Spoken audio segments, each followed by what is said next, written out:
Hi, I'm John and welcome back to my Lair of Action Figures. So today it's going to be the review of the Snowtrooper Commander, not the Hot Toy one, I have pre-ordered that one, but we're going to be talking about the Sideshow one. So while the box is spinning around, let's talk a bit about this figure. So this figure went up for pre-order in July of 2017. And it came out for the first quarter of 2018. The suggested retail price for this figure was $209. Of course, it was available at Sideshow, and you could also get it from other retailers.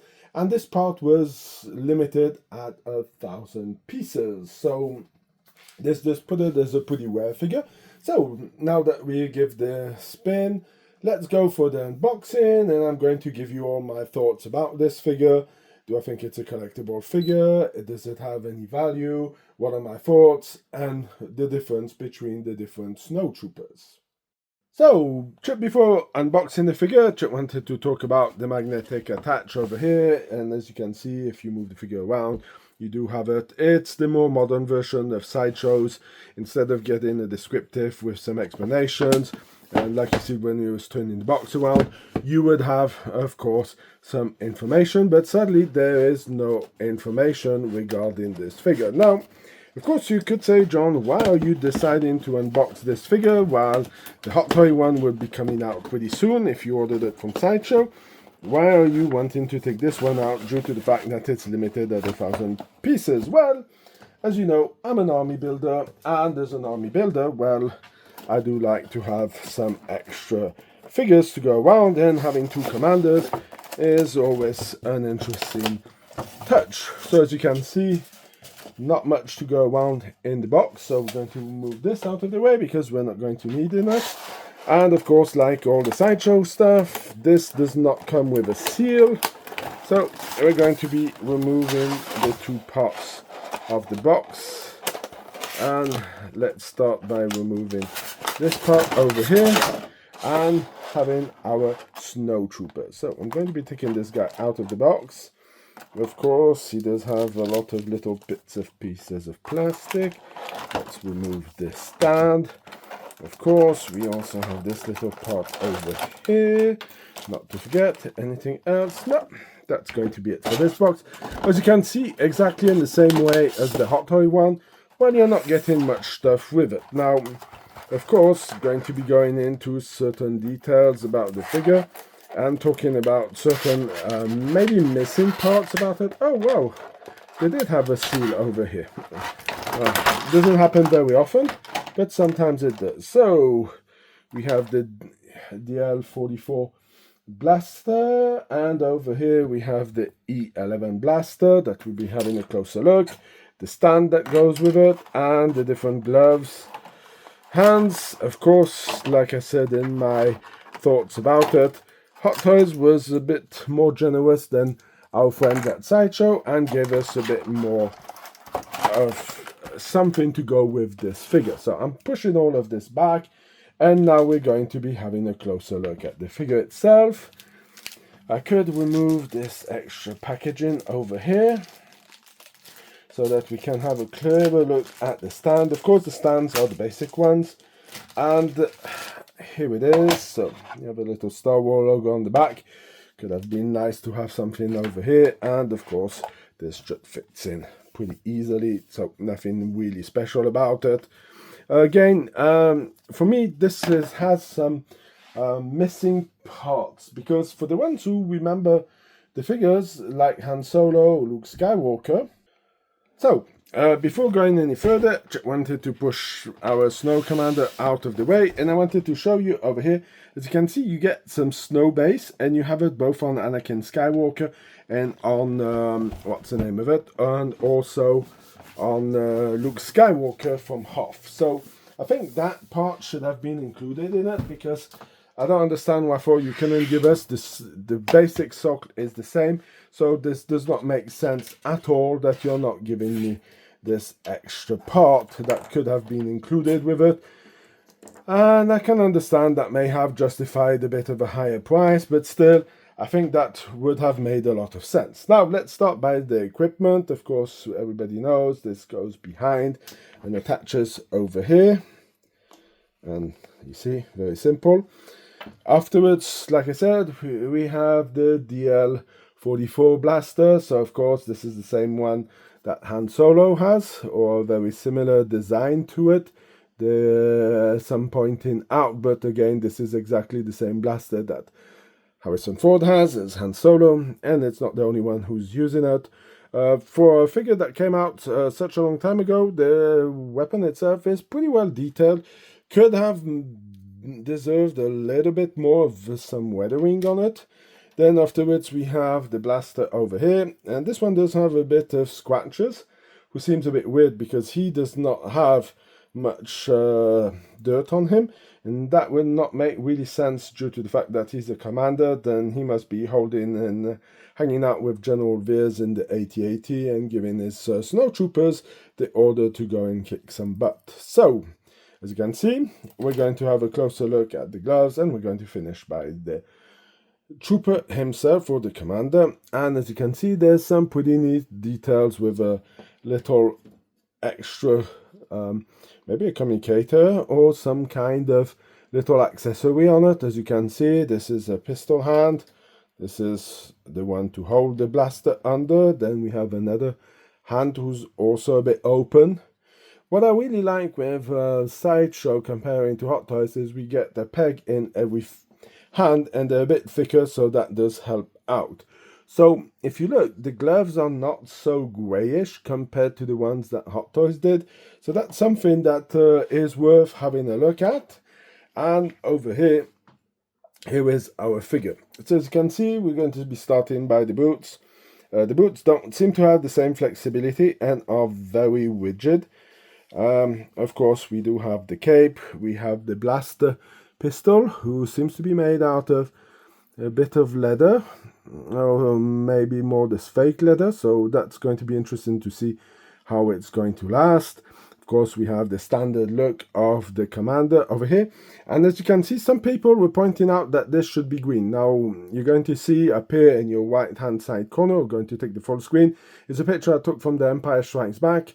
Blink this guy and you will miss him, and this is, you can clearly see that he does have the grey, the dark eyes, and not the green ones like you can see with the Snowtroopers. So of course we have the little tech. The armor is a bit different, could be used to do a custom version of Admiral Thrawn in the TV show Rebels when he's going on the planet and confronts the Bendu. Otherwise you can see there's some changes, but he is also pretty neat. And if you see, like you saw on the picture, this figure is pretty clean and he's not going to see any combat. So it does make sense that this guy has a certain cleanness to his uniform and he's not going to be dirty. And anyway, snow doesn't get you really dirty either, if you know about it. So yeah, this figure looks pretty cool. Now, what I'm going to do, I'm going to take a Snowtrooper from Sideshow, and I'm going to do a bit of a comparison so that you can have a look at the differences of this figure. So here is our Snowtrooper from Sideshow. As you can see, we're going to start by the bottom. As you can see, the boots are not the same. He has some extra knee pads. He does have a bit of dirt and grit on the figure itself. Also, the part over here is totally different. The part where he has his pouches and everything else over here is a little bit similar, but the one on the Snowtrooper has a little bit less details on it and seems a little bit different also in the way it is. As you can see, they're different. Of course, the armor plates in the front also are totally different. Not the same ones, does not have the same marking, does not have the officer. You can see that the helmets are also a little bit different. Like I said, if you look, there's a bit of a green reflection on the ones from Sideshow here, but it's yeah, it's a bit hard to say, but it does have a little bit of green in it. And as you can see, the gloves themselves do have a certain similarity also with it, but again, more cleaner versions, and the way that they're cut and the way the gloves fit are also totally different. Doesn't have the pouches over here, and does not have a holster for the E11 blaster or the other heavy blaster that he has. If you talk about the Kenner version, you can see the shoulder pads are not the same. He does not have either the mask folds differently, and the helmet is also a bit different on it. This one here, of course, if you remember watching Return of the Jedi, there was the ATST commanders who were driving those vehicles, and they do have, this helmet does have a vibe and does look a lot like the one they have. Now, if we turn it over, of course, you can see the robe also is a bit longer on the Commander. Also, like I said, the forearms are a bit different over here, and under here, this one has nothing at all. Does not have the armor plate on the back, has it in front, and of course you have the backpack who is strapped in. Now, I haven't opened my Hot Toy ones, so I cannot say how they're fixed, but they may have a similarity in the way they're done, and you can see the way it finishes. There's not much, there's a big difference in the way that these guys look, so there's not much way that you could confuse them or think that they are the same figure. And I really think that is an interesting point to have on this kind of figure, because this brings you of a more interesting way of looking. Now, of course, over here we do have a bit of a elastic system, and on this figure over here, these are more harnesses that you're going to pull to be able to get a bit harder fix in straps. That is something that I prefer, because elastics over time have a tendency of getting a bit weak and falling apart. So, as you can see, if you put them next to each other, there's a bit of a difference, and you can really say that they do not look alike, and I've explained why he is not weathered like this one. And this is what I've been seeing a lot of comments online talking about the weathering, the green eyes, and all of this. And the reason why he doesn't have it, it's because of the logic that he is not going on to the battlefield. He is in the HQ giving the orders out for the troopers to go and get cannon folders, if we can call it like this. Now, I'm going to give him up, tell you what to be careful about, and after that I'm going to give it a spin, and I'm going to be talking about what is my note for this figure, and do I think this is a collectible item or not. So, giving up the figure, one thing that I remember reading about it is you have to be really careful when you're putting your blaster in over here. There's a bit of a tight fit, and some people had a little bad experience where it kind of teared, so you don't want that to happen. And you can really feel that the tissue itself is very, very delicate over here. So you see, you flip it in like this. I will not try to push it in a bit more, because I'd be frightened to have it teared. And again, this is this fake leather. Reminds me the ones of the Crimson Guards that they did in the G.I. Joe series, have a bit the same texture to it. Those hold up not too bad, but I'm not going to take the risk because this is extremely thin. So of course, when you're talking about removing over here, well, these are not easy to remove. They decided not to, going to be, yeah, I have to give it a try, but those things are pretty harsh in. Well, this one came out more easy, but on this one here, they seem to be a lot tighter in. And from what I see, maybe this has been in for a little bit too long and forced in a bit too deep. So I guess I'm going to have, yeah, that's what I was thinking. It kind of slightly got attached, I guess, maybe when it came out of the factory. They didn't give it enough time to dry off, but let's give him the blaster pistol over here. And as you can see, they're pretty easy to put in because the pegs are a bit bigger, and that is something that is highly appreciated on the on the Sideshow ones, because then you can really slide it in a lot better. And let's put him his blaster in. That should for the pose, because we all know that this guy is definitely not going on the battlefront. But as you can see, he does look pretty awesome, and he is pretty cool in the way he looks. Now that I've done a bit of an exchange, I'm going to put him up on the pad over there and I'm going to give you my final thoughts about this figure and what do I think about it. And I'll be talking about my final note out of 10 for this figure, and we're going to have a look at all of that.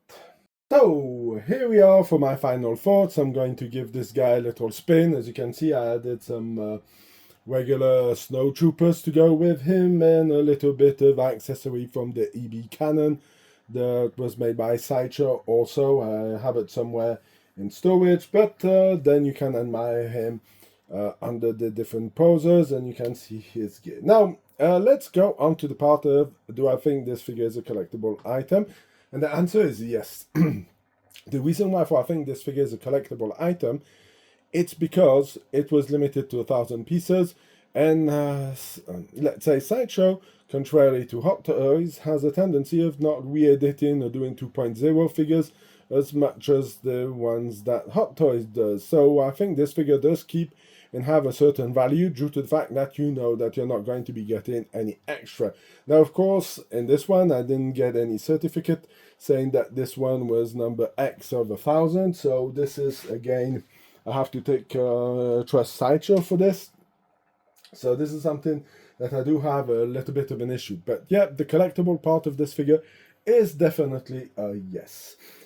Now, regarding my note out of 10, I will be giving you that after my final thoughts. Now, when I'm looking at this figure, I do think that Sideshow did a pretty good job with it, and I do have a big problem a bit about it. As you can see, we have 6 hands in total, including the ones on the figure.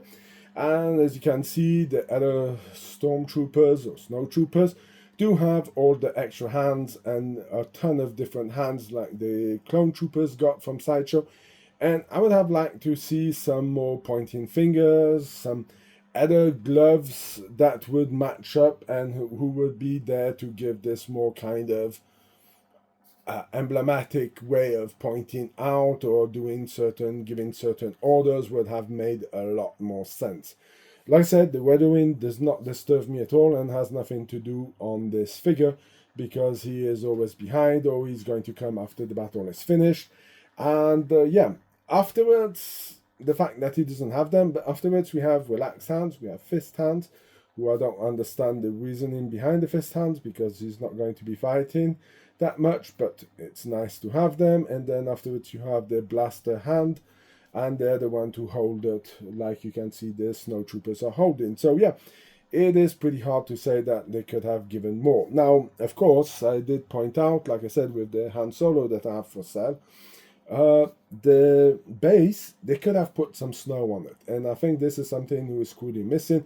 And it's not like Sideshow didn't do it with other figures. They got it with Luke Skywalker. I can't even remember if these guys had some. I will have to go and check it up when I'll be doing a comparison between the Hot Toy version of the Snowtrooper and the Sideshow versions. So that's going to be for a future video. But for me, I think that this is a big part missing. And like I said, I would have liked to see maybe some more giving order hands that may have been given with him. I understand some people were talking about binoculars. I did rise up this stuff. But again, we don't see him using those in the movie. So yeah, I think he could have merited maybe 1 or 2 extra hands for the price, 209. I mean, that does put it. It's a pretty expensive figure when you compare it to around the same period of time. I think we're still getting $150. We were getting the, how do you call it? The Clone Troopers, so with a lot more stuff. So it does put it as a bit expensive. So that's why I'm going to be giving this figure a 7 out of 10. The figure itself is great. I like the figure. Do not regret opening it. But the fact of not having these extra parts that I give in my final thoughts does make it come to a 7 out of 10. So if you want to go and check out my Facebook page, we'll have I have uploaded some pictures. Sadly, I was not able to take this guy for a spin and take some pictures. I know it's December, but sadly we do not have any snow for now, so I can't go and take out some pictures. But I did plenty of cool pictures on my Facebook page and Instagram page. So if you want to go and check them out, the link is in the description. So go and check that out. Also, do you have this figure? Did you plan buying it, or are you going to buy the Hot Toy figure? And are you also a bit an army builder? Tell me in the comment section. Let's start a conversation and let's get this rolling. So that's going to be it for my review of course, not Clone Commander, Snowtrooper Commander from Sideshow. I did forget to give you one little detail that I should include now. The reference number of this figure, if you want to go and check it out, is 100409. I should have given it at the beginning. But now you have it, so you can go and check out the pictures if you want, and it will help you do a Google search if you want to see more about this figure. But that will be it. Anyway, like I said, this is going to be it for my review of the Snowtrooper Commander from Sideshow. Let me know if you like this kind of videos. Leave a like, share, comment, subscribe to the channel. Like I said, go and check out my Facebook page, my Instagram page. There's plenty of cool pictures out there. So if you don't want to miss out, go there and have a look. Subscribe to the channel. That's going to help out a lot. Until then, I hope you have a fantastic day. Bye.